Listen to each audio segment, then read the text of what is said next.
As you know, the job pays reasonably well, and if you work hard, who knows, you may end up behind this desk one day.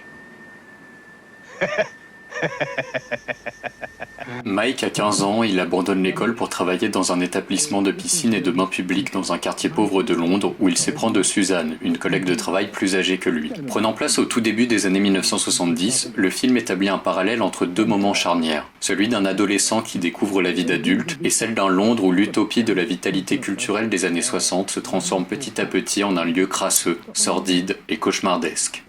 Your first job? Yeah. I thought it would be all right. I only left school at Christmas. You'll be all right here. You can leave your coat there.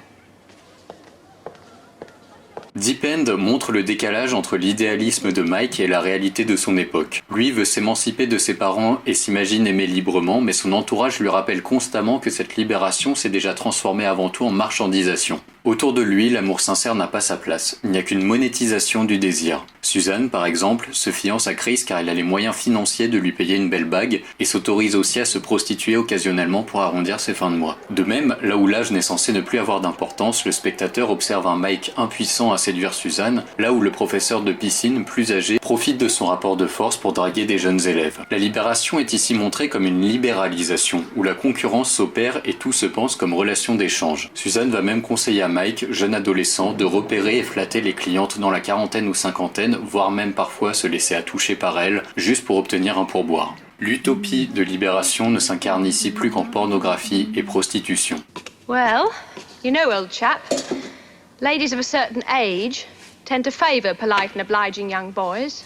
So do some gentlemen. Yeah. Well, first you... I'm not to wait on ladies, am I? We'll see.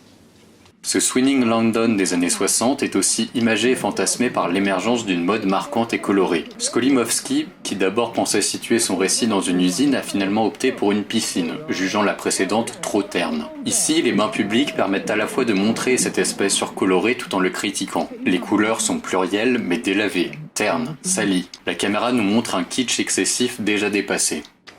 You got a match? A match, yes.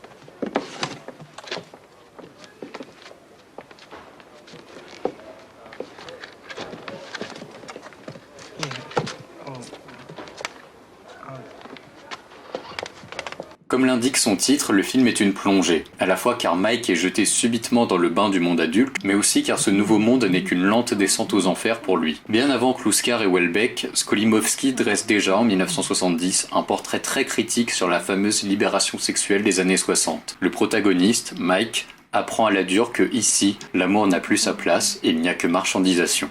What exactly were you doing to her?